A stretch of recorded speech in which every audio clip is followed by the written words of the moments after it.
Welcome to another tutorial. This one is geared up for Year 11 students in Unit 1, and we're looking at the addition of forces and something called resultant forces.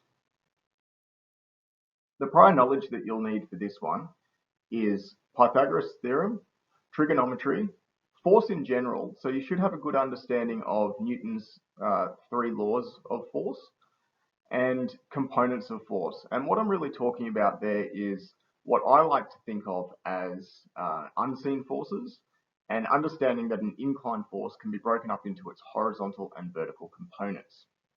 The new knowledge that this tutorial should teach you is about communication through diagrams, the addition of forces, both mathematical and graphical methods, as well as introducing you to some simplified formulas that feature on our formula sheet. Okay, so we've got some photos here of some bolting systems, if you like.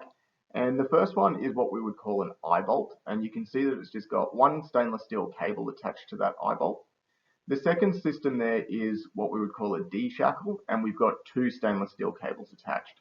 So I'm just going to use those to show you some common diagrams that get used in engineering. First of all, we've got what's called a space diagram. A space diagram looks very much like the actual scenario. You can see there that I've drawn the eye bolt, and then I've got the cable coming out representing the force, and I've got the angle that it's coming out at marked there as well. I haven't gone and indicated the magnitude of the force, but I certainly could have gone and done that. The second one is what's called a free body diagram. Now, this is a really important method of communication for you to use in engineering, and it's something that you should be using when you do sort of any statics-based problem. So this would be representative of, say, the second photo. We've got the D shackle, the point of application, so that's the red circle dot that you see, and then I've got two forces coming off at the specified angles. I've also specified the magnitude, and if you're really observant, you'll notice that they're actually drawn to scale as well. So the 3.2 kilonewton force is drawn at a longer angle than the 2.4 kilonewton force. The third one is what's called a force triangle or a force polygon, depending on the number of sides. So this is actually using that D shackle photo example again. So I've called the first of the forces force 1, and that's at 2.4 kilonewtons, and it's acting at 70 degrees. Notice that it's in the same position as the 2.4 kilonewton force in the free body diagram. I've then used what's called the tip to tail method. So I've drawn force 2 acting from the tip of force 1, and I've drawn that to scale at 3.2 kilonewtons, also at the right angle at 77 degrees this time. And the space from the tail of the first force to the tip of the second force creates what's called the resultant angle. We're going to talk a little bit more about that in the end, but that is a force triangle, also something that you should get familiar with. To explain a little bit about what we're looking at, I'm going to use this diagram. This might be an eye bolt. It's sort of done in a sketch. It's taken from a fairly well-resourced document. And we've got a 30 kilonewton force acting horizontally towards the left. We've got a 20 kilonewton force acting at 30 degrees above the horizontal towards the left, and a 35 kilonewton force acting above the horizontal at 45 degrees, this time to the right. So step one is we're going to draw a free body diagram. Now to do that, we're going to start with our point of application. It's probably easiest to start with the horizontal line and label that one at 30 kilonewtons. I've then drawn my second force, and that's at 20 kilonewtons and at 30 degrees. Notice that I'm making sure that I'm going in the right direction. Okay, it should be fairly easy to see that from the sketch diagram. And my third force there is a 35 kilonewton force at 45 degrees. Now, I've paid particular attention to make sure that these lines are drawn at the right length Okay, so all I mean by that is a 30 kilonewton force might be represented by a 30 millimeter line, 20 kilonewton force might be represented by a 20 kilonewton line, etc. Um, it's not absolutely imperative, particularly if you were in an exam situation, say, and you're just sketching your free body diagram. It's not imperative to draw them exactly to scale and at the right angle, but it is helpful if you've got that available to you. Step 2, you want to state your assumptions. So what I mean by that is we're going to say any force that is acting up or to the right is a positive force, and any force that is acting down and to the left is a negative force. Now, you might remember learning about the axes, okay? And we've got the y-axis, which is moving up and down, and the x-axis, which is moving left to right. Okay, so anything that is to the right of that, we are calling a positive. Anything that's to the left, we're calling a negative. All right, step 3, you want to determine the horizontal and vertical components of each force. Now, to do this, I think the simplest way at year 11 to understand all of this is to use what's called a force table. So I've set this up and I've got my 2 columns with the force vertical using that formula from our formula sheet, force sine of theta, and my forces horizontal using the formula again, force cos of theta. We've got 3 forces, so I'm just going to input that data. Force 1, which is the 30 kilonewton force, there is no vertical force in that at all. So that's 0 kilonewtons. There is, however, a horizontal force. Now that horizontal force, as we stated in our assumptions, is working to the left. So it is a negative 30 kilonewton force. Force 2, we've got force sine of theta. If you punch in 20 sine 30 into your calculator, you're going to find that the result is 10 kilonewtons. Okay. Force cos of theta, 20 cos of 30. Punch that into your calculator, and we end up with, now, I should just make a point here. Again, because we're working to the left, we have, it's a negative force. So we're going to go negative 20 cos of theta equals negative 17.3. That's really important. Now, the positives and negatives isn't actually really necessarily talking about it being a negative force or anything like that. It's actually really more talking about the direction, and that's really important. So remember, we're moving to the left, so it's going to be a negative value. Force 3, we're moving to the right and we're moving up. 35 sine of 45 is 24.7 kilonewtons. Now 45 is half of 90, so hopefully it's obvious to you that the horizontal force is going to be equal to the vertical, and that's 24.7. So notice that that is a positive value, and that's because we have moved to the right of center. Okay. So step 3 is simply then to sum the forces in both the x and y directions, the vertical directions and the horizontal directions. So sum of forces, this is just simple math, simple addition and subtraction. You punch it into the calculator. 0 kilonewtons plus 10 kilonewtons plus 24.7 kilonewtons gives you a total in the vertical of 34.7 kilonewtons. In the horizontal, this might appear a little bit more confusing for you, but it's really not. Punch it into the calculator exactly as the values present. Negative 30 kilonewtons, negative 17.3 kilonewtons, plus 24.7 kilonewtons.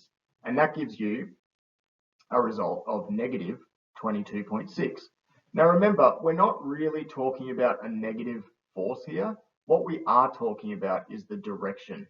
So again, we're talking horizontal forces, and it's a negative, which indicates that it is moving towards the left-hand side. Okay, so we've now got all of that data that we need, and we've got our sum of forces vertical equals 34.7 up, and we've got our sum of forces horizontal equals 22.6 to the left. All right. So let's look at the formulas available to us in our formula sheet.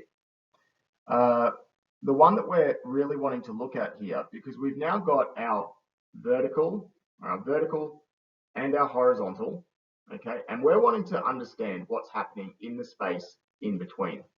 So if we look at our formula sheet, we could of course use Pythagoras' theorem, but the formula sheet has got what I think of it as a little bit of a simpler formula, which is ft equals the square root of fh squared plus fv squared. Doesn't matter if you get those ones around the other way, okay? But really, that's, if you use that formula, it's just sort of skipping out a step from Pythag. All right, so if we enter the data now, the force total equals the square root of the force horizontal squared plus the square root of the force vertical squared. Enter those results. Notice that I'm not using the negative this time, okay? 22.6 squared plus 34.7 squared. And because we know that the horizontal forces is acting to the left, we know that our force total, 41.4 kilonewtons, is acting up and to the left. What we don't know yet is what angle it's acting up at, and that's an important step. So what we will then want to look at is this formula, tan of theta equals force vertical over force horizontal. Now, we can't plug that into the calculator exactly like that, so we need to flip things around a little bit. This time, we're going to go the inverse tan. Now, that will probably be the second function tan button on your calculator. We've got the inverse tan, force vertical 34.7 over force horizontal 22.6. Hit equals, and you're going to end up with 56.9 something. So I've just rounded that theta angle to 57 degrees, and we know that it is acting up and to the left. Okay, our graphical method. So we've already solved the problem, but the graphical method is useful if you're out on site or something. It's also a little bit more accessible to students if you're struggling with the mathematical concepts. For the graphical method, you're going to need a rule, preferably a scale rule, but as long as it's a rule with millimeters marked, you should be able to use it. You also need a protractor, preferably a 360 degree protractor, but that also is not so important. Okay, so what I'm going to do on my paper, I've got my scale rule, and I'm going to start by drawing a 30 kilonewton line, and that might be representative of a 30 millimeter line, okay? And I've drawn that at 0 degrees. Now, next, I'm going to move my rule to the tip of my arrow, and next, you might have guessed, I'm going to draw a 20 kilonewton line, and this one is going to be at 30 degrees. I move my rule again to the tip of my arrow. This time, I'm looking at force 3, which is a 35 kilonewton force acting at 45 degrees. So you need to make sure that you're using your protractor here in conjunction with the scale rule. And remember the scale that you're using. So that simple, 1 millimeter equals 1 kilonewton is really simple to use, but it just depends on how much space you've got available. So you've then got your three forces with the correct magnitude and angle drawn. It's simply a matter then of moving your scale rule to that opening. Now this is going to tell you, by measuring that, exactly what your resultant force is. Now I've measured that at 41 kilonewtons. It might be a little bit different to the mathematical method, and that will purely be just error in getting things right or wrong, okay? But you should find that they're pretty close. You can then just use your protractor to work out the resultant angle. In this case, I've measured it at 57 degrees. Now that is really all you need to know about the addition of forces and resultants for now. If you want a more mathematical method of sort of formulating your equations, you can stick around. I'm just going to run through that now. But if maths is something that you've struggled with a little bit at times, then I think you'll find using the force table more than enough to help. Okay, so looking at this same problem again, I'm just going to rip through this fairly quickly now. You can frame your formula like this. We've got sum of forces in the vertical equals force 2. Remember, I've ignored force 1 for a moment here because force 1 I can see doesn't have any negative forces. So we've got force 2 sine of theta plus force 3 sine of theta. Really, all we're doing is addition. It's addition of forces. We can then substitute into our formula. We've got 20 sine 30 plus 35 sine 45. That's an equation that we can put into our calculator very easily. Therefore, our force total in the vertical is 34.74 kilonewtons.